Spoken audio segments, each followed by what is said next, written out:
Hello everyone. आज जो हम करने वाले हैं वो है विस्कोसिटी। बेटा जो प्रीवियस लेक्चर में हमने ट्रांसपोर्ट फिनोमेना पढ़े थे उसमें से एक था ट्रांसफर ऑफ मोमेंटम, ठीक है। और ट्रांसफर ऑफ मोमेंटम को ही हम बोलते हैं विस्कोसिटी फिनोमेना, ठीक है। तो first of all we should know what is viscosity. आपने पहले भी पढ़ा है इसके बारे में, ठीक है। तो जस्ट एक इंट्रोडक्शन ले लेते हैं। विस्कोसिटी एक प्रॉपर्टी है किसी भी फ्लूइड की, ठीक है, जो कि इसको टेंड्स करती है to resist a relative motion within itself, यानी कि एक रेजिस्टेंस जो है वो अकर होता है जो कि रिलेटिव मोशन जो होता है जो भी लेयर्स का उनको अपोज करता है, ठीक है। जैसे कि अगर हम कंसिडर कर लेते हैं दो पैरेलल फ्लूइड लेयर को जो कि एक नॉर्मल डिस्टेंस dy से सेपरेटेड है और उनकी जो वेलोसिटी है वो है v and v plus dv, ठीक है। तो जो विस्कस फोर्स हो वहां पे हमें मिलेगा वो क्या मिलेगा, minus eta a dv over dy, जहां पे जो a है वो है सरफेस एरिया उस लेयर का, ठीक है। और ईटा जो है वो कांस्टेंट है जो कि नेचर पे डिपेंड करता है फ्लूइड के, ठीक है। और इसी को हम बोलते हैं कोफिशिएंट ऑफ विस्कोसिटी। क्लियर। यहाँ पे नेगेटिव साइन शो हो रहा है। नेगेटिव साइन क्यों हो रहा है, क्योंकि जो विस्कस फोर्स होता है वो अपोज करता है रिलेटिव मोशन को, ठीक है ना। तो अपोज कर रहा है, इसका मतलब उसकी जो डायरेक्शन है वो ऑपोजिट डायरेक्शन हो जाएगी, इस वजह से यहाँ पे नेगेटिव साइन है। क्लियर।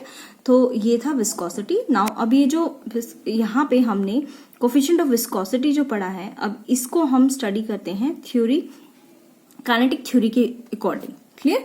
तो हम यहाँ पे एक मैथमेटिकल एक्सप्रेशन को जो है डिफाइन करेंगे। क्लियर। विस्कोसिटी के of a gas on the basis of kinetic theory. Clear बेटा। तो कोफिशिएंट ऑफ विस्कोसिटी के एक्सप्रेशन को डिफाइन करने के लिए हम मान लेते हैं कि गैस जो है वो इस हॉरिजॉन्टल सरफेस पे मूव कर रही है। क्लियर।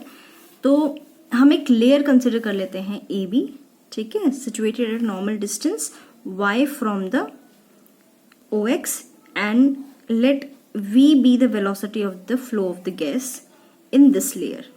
क्लियर। और dv ओवर dy जो है वो वेलोसिटी ग्रेडियंट है अलोंग पॉजिटिव y एक्सिस।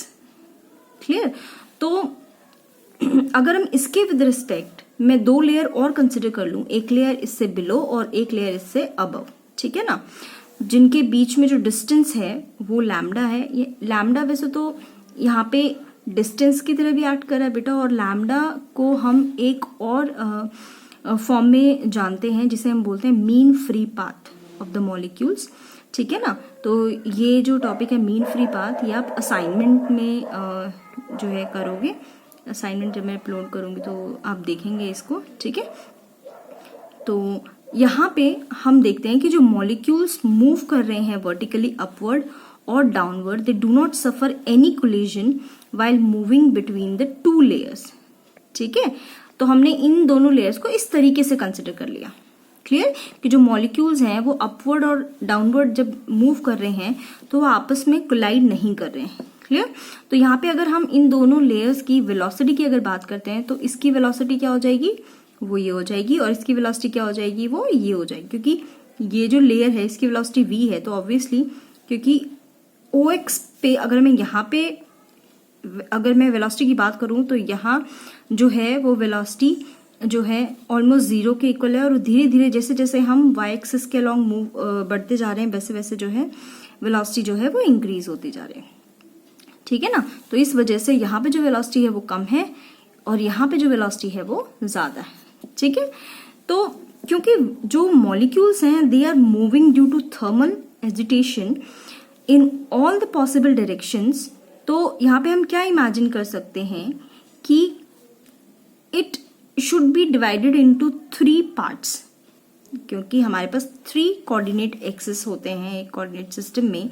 तो ये जितने भी टोटल नंबर ऑफ मॉलिक्यूल्स हैं, कुछ इस डायरेक्शन में मूव करेंगे, कुछ इस डायरेक्शन में मूव करेंगे, कुछ जेड डायरेक्शन में मूव करेंगे, तो टोटल मॉलिक्यूल्स डिवाइड हो गए 3 पार्ट्स में।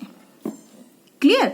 अब ये जो 3 पार्ट्स में जो मॉलिक्यूल्स डिवाइड हुए हैं, अगर इनमें से मैं सिर्फ एक पर्टिकुलर एक एक्सिस की बात करूं, ठीक है ना, तो वो जो 1/3 मॉलिक्यूल्स रह जाते हैं इस एक्स एक्सिस में, ये भी क्या हो जाएंगे, 2 पार्ट्स में डिवाइड हो जाएंगे, एक पॉजिटिव एक्स डायरेक्शन में और एक नेगेटिव एक्स डायरेक्शन में। समझ में आया। तो इन टोटल मेरे पास अगर मैं सिर्फ एक डायरेक्शन लेती हूँ, यानी कि पॉजिटिव एक्स डायरेक्शन अगर मैं लेती हूँ, तो मेरे पास जो टोटल जो मेरे पास मॉलिक्यूल्स बच गए इसका भी हाफ, तो वो कितने रह गए 1/6 of the total number of molecules. Clear, समझ में आया ना ये चीज? ठीक है ना। तो अगर हमारे पास n जो है वो नंबर ऑफ मॉलिक्यूल्स है पर यूनिट वॉल्यूम और CAV जो थे उनकी एवरेज स्पीड है, तो जो नंबर ऑफ मॉलिक्यूल्स हैं जो क्रॉस कर रहे हैं AB लेयर को अपवर्ड या फिर downward per unit area per unit time, वो क्या हो जाएंगे, ये हो जाएंगे बेटा। ठीक है ना, ये उनकी स्पीड है और टोटल नंबर ऑफ मॉलिक्यूल्स कितने हैं n/6। समझ में आया?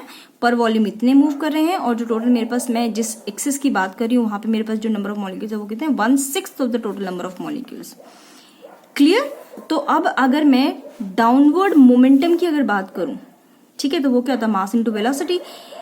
मास ये है और ये मेरा जो है वेलोसिटी है। अगर मैं डाउन मतलब ऊपर वाली लेयर से नीचे वाली लेयर में जब मूव कर रहे हैं तो per unit area per unit time लेकिन जो टोटल मास हो जाएगा वो क्या हो जाएगा, वो ये हो जाएगा। क्लियर है ना। तो ये मेरे पास एक्सप्रेशन आ गया मोमेंटम का। तो ये तो था जो अपवर्ड से डाउनवर्ड जा रहे हैं। अब अगर मैं बोलूं कि डाउनवर्ड से अपवर्ड जा रहे हैं, अपवर्ड मोमेंटम, तो वो क्या हो जाएगा, वो ये हो जाएगा बेटा। समझ में आया ना ये? ठीक है। तो अब अगर मुझे नेट मोमेंटम चाहिए per unit area per unit time, तो वो क्या आ जाएगा, दोनों का डिफरेंस। ठीक है। तो वो मेरे पास क्या आ गया, वो ये आ गया। अब according to Newton second law हमें पता है कि जो rate of change of momentum होता है वो किसके इक्वल होता है, फोर्स के इक्वल होता है। ठीक है। लेकिन यहाँ जो मोमेंटम की बात कर रहे हैं वो हम मोमेंटम पर यूनिट एरिया निकाल रहे हैं। ठीक है। तो हम इसको किस तरीके से लिख सकते हैं, force per unit area. Change in momentum तो क्या हो गया फोर्स, और पर यूनिट एरिया वो हमने एज इट इज यहाँ पे डिफाइन कर दिया। ठीक है। वो इसकी वैल्यू क्या आ गई, ये आ गई। यहां तक आ गया समझ में। नाउ हमने जो फोर्स पढ़ा था, विस्कस फोर्स जो पढ़ा था, वो क्या पढ़ा था, माइनस ईटा ए dv/dy। तो यहाँ से हम ईटा की वैल्यू को लिख सकते हैं। नेगेटिव साइन निग्लेक्ट कर रहा है बेटे, यहाँ हम जनरली सिर्फ इसकी फॉर्मूला की बात कर रहे हैं। ठीक है ना। तो इस वजह से यहाँ पे हमने साइन को नहीं ध्यान में रखा है। तो यहाँ पे ईटा क्या हो जाएगा, force per unit area dv/dy। Force per unit area की वैल्यू हमने भी डिफाइन करी है। ठीक है। यहाँ पे जब पुट कर देंगे तो हमारे पास ये चीज आ गई। अब m इंटू एन जो होता है वो होता है डेंसिटी। क्लियर। तो ईटा की मेरी वैल्यू क्या आ गई, 1/3 रो एवरेज स्पीड इंटू लैम्डा। लेकिन जो मैक्सवेल रिलेशन है जो कि आप पढ़ने वाले हो या खुद से जब आप करोगे असाइनमेंट का टॉपिक मीन फ्री पाथ, तो मीन फ्री पाथ का जो फॉर्मूला होता है बेटा वो ये होता है। ठीक है। जहाँ पे डी जो है वो मॉलिक्यूलर डायमीटर है। तो ईटा में हमने जब उसकी वैल्यू पुट करी तो एन से तो एन क्या हो गया, कैंसिल हो गया। अब देखो जो मेरा एवरेज स्पीड होती है वो हम ऑलरेडी एवरेज स्पीड का एक्सप्रेशन पढ़ चुके हैं और वहां से हमें पता है कि जो एवरेज स्पीड होती है वो डायरेक्टली प्रोपोर्शनल होती है √T के, एब्सोल्यूट टेम्परेचर के। तो CAV डायरेक्टली प्रोपोर्शनल √T के, तो ईटा भी क्या हो जाएगा, डायरेक्टली प्रोपोर्शनल हो जाएगा √T के। क्लियर। तो यहां से हमें क्या पता चला कि जो कोफिशिएंट ऑफ विस्कोसिटी है वो डायरेक्टली प्रोपोर्शनल है square root of its absolute temperature. Clear है ये टॉपिक बेटा। देखो ये हमने सिर्फ एक ट्रांसपोर्ट फिनोमेना पढ़ा है जिसे हम विस्कोसिटी बोल रहे हैं। अभी हमें दो और पढ़ने हैं, यानी कि थर्मल कंडक्शन के लिए, और जो तीसरा था वो था किसके लिए था, ट्रांसफर ऑफ मास के लिए। ये था ट्रांसफर ऑफ मोमेंटम के लिए।